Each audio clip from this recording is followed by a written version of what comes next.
Hi, everyone, and welcome to today's episode of Habyata. Today, I am so honored to be joined by Natan Shachar, who is the founder and chief strategy officer of Standard Carbon. Natan, I'm so excited to have you. Thank you so much for joining. It's a pleasure. Thank you. I really appreciate the invitation.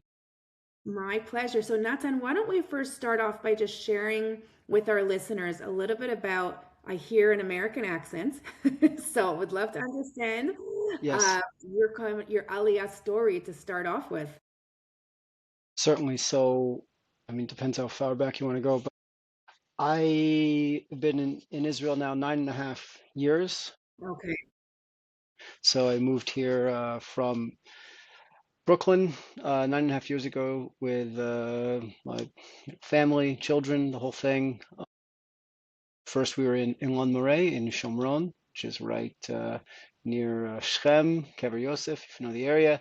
Very nice. And I was there for uh, just over 4 years, and then the past 5+ years I've been in living in Yerushalayim in Piskat Zev, and Okay.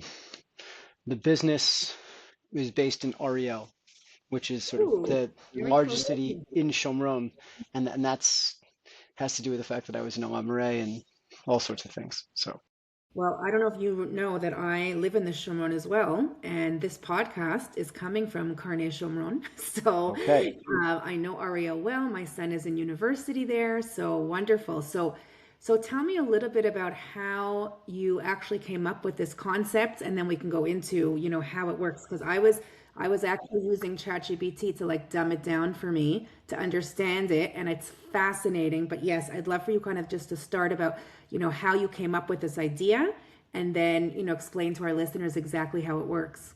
sure, absolutely. So Um, my professional background is I'm a licensed mechanical engineer in New York State, and pretty much from when I graduated school from Columbia in New York in 2011, I've been working servicing real estate in New York City, everything having to do with electricity and natural gas and oil, primarily dealing with regulations around energy usage.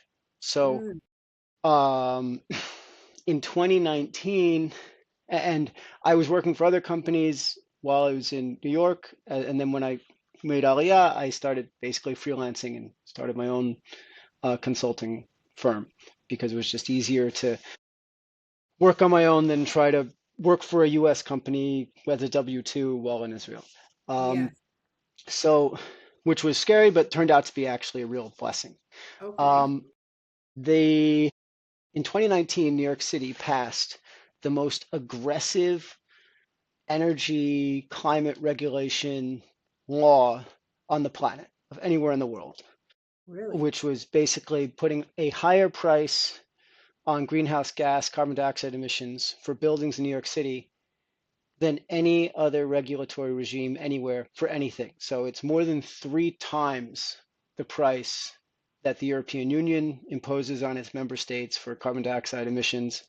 It's way more than anything out of California, way more than anything to do with anywhere you go, anywhere in the world. New York City takes the cake by a very long margin. Now, this law was passed in 2019, but was not set to be implemented until 2025. Okay. There was sort of the law was passed, but then there was this education period. Now, when the Right. law was passed, my clients, which are some of the largest landlords in New York City, came to me and they said, "Well, what do we do about this law?" And I said, "Well, let's assume that it's just going to be watered down and disappear. But if this law does get implemented and does go into effect, you should sell all of your buildings as fast as possible because the cost of compliance will be so much that you don't want to be stuck. So just sell Wow. everything." Wow. Uh, and their response was, "Well, I live in my co-op on the Upper West Side or, whatever it is. So I'm not moving. Give Right. me a solution. I'm not liquidating 100 buildings that have been in my family, for, 50 years or whatever it is. Give me a solution." Yeah, they didn't think that was funny. So at the time I was reading a book, believe it or not, about Mars, colonization and Wow. Mars I space did books. not. Just as a tangential aside, okay. Okay. And in the book, it was talking about how the way we're supposed to successfully go to Mars is to take the Martian atmosphere, which is all carbon dioxide, and turn it into rocket fuel for the return journey through a chemical process to basically take the air on Mars, which is what comes out of every smokestack or tailpipe of a car, carbon dioxide, and turn it Uh-huh. back into the fuel that you burned to begin with through this chemical process. And I said, I didn't know that was really a thing we could do efficiently. But if you can do it on Mars, which NASA seems to think we can, presumably it'd be much easier to do that in a boiler room in New York City. And if we were to do this, then we could solve this problem for all these landlords that I'm working with in New York City, because we could create a machine that takes the boilers, because that's really the problem. All New York City has very cold, harsh winters, and Mm-hmm. the way they heat their buildings is by burning a lot of gas or a lot of oil. Mm-hmm. And it's really expensive to remove all of that equipment. If you put in a new boiler, at least according to IRS, it's supposed to be depreciated over 30 years. So it's supposed to last at least 30 years. So just because New York City decides, you should rip it out after maybe it's only 5 years old or whatever it is, because they pass a new climate law that doesn't necessarily work financially for a landlord or a property owner. So I said if we could create this machine that could turn the exhaust gas, coming out of the flue, coming out of the chimney, back into natural gas, back into fuel for the building. And if we can do that with um, electricity that we can get from a renewable source cheaply, and that's a big part of the business and the equation. If you can do that, then we could have a home run here. So that was the beginning. That was in Well, 2019. that's a big Uh, vision, and then you have to figure out all the components to make that happen. So, what was that process like for you? right. So initially, I thought I would just go shopping for different pieces of equipment to do this and go straight to into the field of installations. I wasn't looking to kind of develop anything new. In fact, I wanted to avoid developing new things because I just wanted to service my clients. Right. Um, what I discovered was there was nothing really to buy. Everything that was available in the space was targeted towards different purposes, was very expensive, and or was highly customized to the point where there was essentially nothing on the shelf to use. And so at that point, I realized that if we're going to do this, we have to create the machine, create the product to execute. Um, so I applied to the Israeli Ministry of Energy. They have a sort of seed or pre-seed funding grant program called HESNEC. And that was, for a few $100,000, but we won. We were awarded that, and then we had to match that by 35%, which I brought from my Wait, so business. And can I sure, stop you for 1 second? You applied for this even before you had an actual product, just when you had the concept? yeah, this is one of the things that makes Israel unique, because I have experience now applying to grants, at least in the energy space in the U.S. On the federal and state level. I've experience applying in Europe to the European Union, Horizon 2020, and other programs. Israel is unique in that they have all these programs to throw money at just an idea. I love that. You know, you know, This is it's so this is important a for Olim to you know, hear, you that they know, can come with an idea. I mean, I'm just curious. I know I'm kind of taking you a little bit away from your story, but I'm really curious what that process was like. So what did you have to kind of create and put down on paper and present in order to receive that type of grant? well, so my colleague who was working with me, who had prepared some of these grants for other companies in the past, mentioned it to me. So we just went on the website. They had a fairly simple application form. You have to describe the idea, describe what you want to do, put in a budget, expected milestones, the whole thing. And then you submit. What's really nice, again, unique about Israel as opposed to, say, the US Department of Energy, SBIR, Small Business Innovation Research Grants, or New York State, the NYSERDA, New York State Energy Research Development Authority grants. There's no, in Israel, you always get a chance to speak to a Mm, human being and argue your case. So when I've applied to the US or even Albany, New York State, it's they either like it and you win, or if they don't like it, you get a letter saying you're rejected. Maybe you get some comments. That's it. Game over.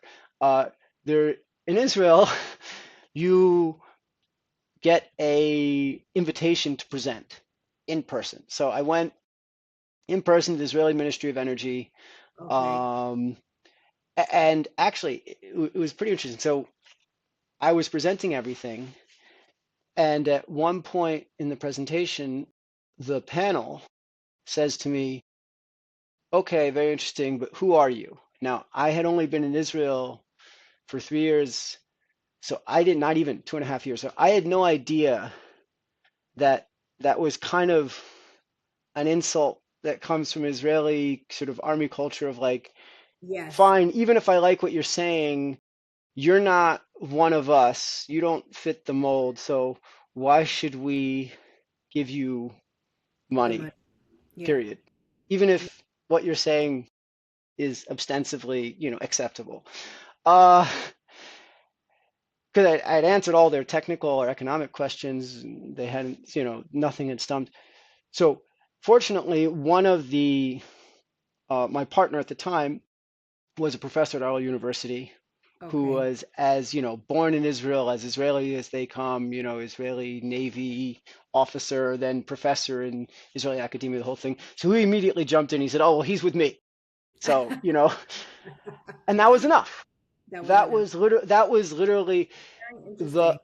golden ticket. So yes, it's a great system. You can apply for these grants. They're available to Olim and everybody else.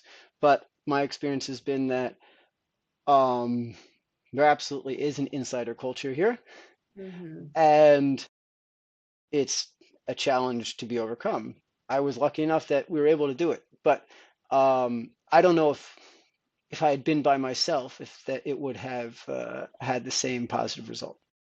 But we got the grant, which was great. You were very strategic and smart by having that partner, and clearly you chose that partner for a reason. So that, that Hashem was on your side and worked that out for you. So that's just it's a good tip in general for Olim.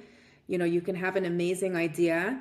And if you are applying for these kinds of grants to, partner up with, either a partner or somebody that's um, a local that has that army experience and can talk through that as well, to combine. I think the fact that if he was by himself without you, you may not have gotten that grant as well, right? So it's the combination of the Correct. two. Well, I was bringing the idea and the matching capital and everything else, but um, there's no question. Uh, Israel, well, what I think Western Olim sometimes struggle with, I know I struggle with, is that because it's a small country, trust really, trust and Mm, personal relationships really matter. I mean, thousand, absolutely. because it's small enough that everybody can in some way find a way to be how they're connected or know someone Yeah, else to vet people, which is not the case in the United States. The United States, you're one among millions. So in the absence of trust, you have professionalism. exactly. Yeah. But I So do, I do feel like it's a combination of the two here, right? I think that your professionalism eventually does, stand on its own, and you could prove yourself there and you can build the relationships here. But yeah, absolutely. So tell me a little bit about how this concept works, because you basically came up with this idea to solve a problem that your clients were having, and you built the technology, I guess, the hardware. Talk to me a little bit about how it actually works. yes, so the whole world runs on combustion, burning fuel of some kind, natural gas or petrol or oil or whatever it is, to create heat or electricity. or to just move an engine or a turbine or whatever it is. That's how our whole world has functioned, for the past 200 to 300 years. Now, um, what when you burn that fuel, you get smoke or flue gas, and in that gas you have, among other things, carbon dioxide. So what we do first is we take that combustion off gas, exhaust gas, and we capture the carbon dioxide using a chemical solvent process. We spray a chemical over the exhaust gas, which absorbs the carbon dioxide. And now we have isolated carbon dioxide. And what we do is we cool it down and liquefy it, and we store it in a tank. And then we just sit on it. And we're storing this carbon dioxide in a tank. Okay, can I stop you for 1 second? Because Yes. obviously this is very new for me, and I'm sure for most of our listeners here. So you talked earlier about the fact that most New York buildings have a boiler. So where is Yes. this chemical? Is it being added within that infrastructure? Do you need to create a different So compartment? we have a pipe that pulls the exhaust gas from the chimney into our machine, and within our machine we have these chemicals within a closed, Okay, so sealed it's not related loop. to their boiler. You're pulling it directly from the chimney. It's another kind of device, or what would you Yes. call it? Cylinder, that We sits there. call we call the whole machine the carbon bridge. But The yes, carbon bridge. So how large is that it's approximately the same size as the boiler. as the So boiler? Okay, so they need to have like, a location next to the boiler where it's sitting in the boiler room. closer is better. Doesn't have to be, but It is closer is better. better. Okay, and it pulls it from the chimney and then it adds the chemical and it turns it into this. So the chemical is used just to separate the carbon dioxide from all the other stuff in the Okay, exhaust. So okay. now we have pure carbon dioxide as a Sitting liquid sitting in a tank. in a tank. Wow. And this is where, and that part has been done for decades in industry. Um, if you go to the Gulf Coast in the United States, there are pure stream CO2 pipelines crisscrossing all over the place. They capture CO2 from chemical plants and other processes, and they use it actually for what's called enhanced oil recovery. There's pumping into the ground to get more oil out of it. That's what a lot of the hydrofracking Cool. Okay, runs so on. It's just captured got CO2. okay, so where's So the innovation that you yes, brought with so beyond the fact that we built a small modular system to do just that, which is surprisingly more effort than I would have hoped it would have been. The the next step is we need to turn that carbon dioxide back into natural gas. Now, in order to do that, we produce hydrogen using electricity okay. by splitting water into Okay. hydrogen and oxygen. Okay. And then we combine the hydrogen and the carbon dioxide in a reactor to produce natural gas. Now, splitting water to produce hydrogen uses a hideous amount of electricity, an insane amount of electricity. So Okay. the real trick here is that we're storing the carbon dioxide until the off-peak window of time during the day where we can buy electricity very cheaply on the power market. So Very interesting. Okay. That is in yeah, so in most, not all, but in most markets in North America and in Europe, electricity is sold on um, as fast as a 5 minute basis. So, for example, in New York City, every 5 minutes you get a new price of electricity. It's the fastest moving commodity in the world, period. Because the way power works is you either use it or you lose it. It's difficult to store. So so in order to balance the market, in order to balance the grid, excuse me, to make sure there's enough electricity to meet the demand so you don't have a surge and you don't have a blackout, the way they do that is they create this market where power traders are just buying and selling electricity using all sorts of algorithms on a constant basis. That in and of itself is really interesting to me anyway. So yeah. what we're doing is we're sitting on this CO2 until the power is priced right.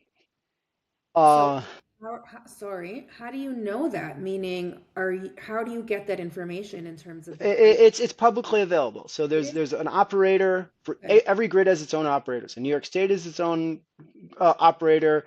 Pennsylvania, New Jersey, Maryland have one called PJM. It's actually been Yeah. in the news a lot lately because of the data centers. This used to be a really sleepy industry until ChatGPT made everybody obsessed over power. Now everybody knows names of these grid Yeah. operators. No one, this was really dark, really, opaque, jargony kind of stuff until just the past year. So the when the power is cheap, we turn on our machine to produce hydrogen, and we then, that hydrogen, we don't store it. As soon as it's produced, we immediately inject it into the reactor with the carbon dioxide, and Okay. it creates natural gas. And that's an instantaneous process. Just you put it in a reactor over the right nickel metal catalyst, and that's 19th century chemistry. It's very simple, and you get natural gas. And the natural gas we then can just inject right back into the gas pipeline, right there in the boiler room, and it's stored within the gas grid, and it's available for the building to use. So what we've essentially done is created a closed loop where instead of fossil fuels coming from the Marcellus Shale in Ohio, going to the building, getting burned, and then what's burned getting dumped in the air, instead, the boiler burns the gas, it recaptures that raw material, it stores it, turns it back into natural gas, and it's a closed loop. So there's no more purchase of fossil fuels from anywhere. They're just kind of bursts of cheap, typically clean electricity to run the conversion process. And it happens to be that the off-peak window when you have cheap power is typically when you have a lot of wind and hydro on the grid that nobody wants. So 2, 3 in the morning, there's a lot of cheap power. So, Um, so how much is this, now going back to your clients, obviously this solved the issue of this new law that went into effect in New York. Are they actually saving money on their energy so overall now? so as implemented, okay, so let's back up. Saving. In between 2019 and 2025, this law was on the books, but the operating assumption of everybody was that it would go away. So 99% of property owners in New York City did absolutely nothing. Um, And our focus as a business was really on so many different verticals. So power plants, we're doing a pilot project with the Israel Electric Corporation to put in a system at the Hagit power plant near Haifa, northern Israel. We're talking to natural gas pipeline operators in upstate New York. We're talking to an oil refinery in Romania. So wow. we were really focused on large power and industrial projects, not on buildings at all. And this was our business development discussions as we were developing the product, as we were filing more patents, as we were proving out what we could do.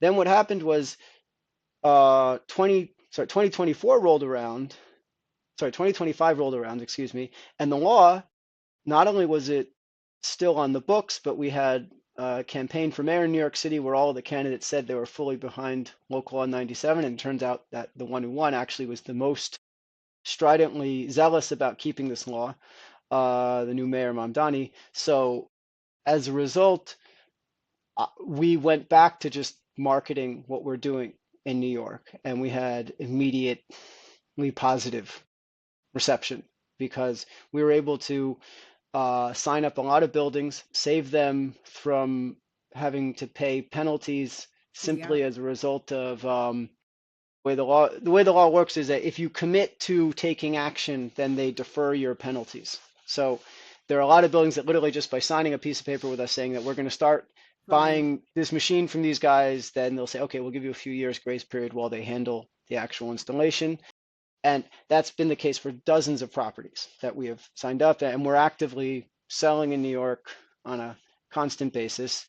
We installed over this period 2 pilots. Our first pilot project was installed in Israel in September 2023. It was commissioned, which was really unfortunate timing because no one, all of the hopes and dreams of the company were really built on investors and customers coming to see it, but there very rapidly were no flights within a month. So that was essentially a useless pilot from a business development standpoint. but we were able to reboot, so to speak. We installed another one in New York City just this past summer in August 2025, actually at City College in Harlem. Mhm. And that has been the real, everybody goes to New York City from all over the world, and everybody goes to Manhattan. Inviting people to come see it there has been easy. Yes. We'll see how long that lasts, but yes. Yeah. Yeah. So that has been really what's helped us drive a lot of the sales at this point. And to answer your question, the customers that we've signed up will save money relative to doing nothing and paying penalties, paying the sort of carbon tax in New York City. Um, and depending on the market, there is, even without any regulations, there's opportunities to save money. More so actually in Europe than in the United States because natural gas prices in Europe are more than 3 times the price of North America. So there's a much stronger business case without any carbon tax or decarbonization imperative. In North America, it's less so just because we have insanely cheap natural gas in the United States. But Yeah. we'll Yeah. see. So was that, would you say, your biggest challenge, the war here and flights getting shut down in your journey so far? Did I you? would say I've been living, it's felt like I've been living, at least month to month for 7 years working on this in terms of different rounds of funding and different Yes. partners and different employees and different, there's no question that, yeah, after September 2023, that was the work. That was when we sort of went to living day by day. I mean, I basically went, the company essentially went completely bankrupt. Wow. Um, I was keeping our engineering team on the payroll, sort of, I took out personal loans and what I paid their salaries, but I didn't pay the income taxes. So the way that works in Israel is if you if you pay somebody their salary and you're deducting their income tax payments from their pay, but then you don't actually pay the government the taxes, that's actually a felony. So because of the war, there was no one, mentioned anything to me, but eventually it caught up with me and I was sort of hauled into this sort of tribunal of the Israeli tax authority. It was a very fascinating experience where they said, what's going on? And I explained, well, I have this business. I didn't want to fire anybody. And, Yeah.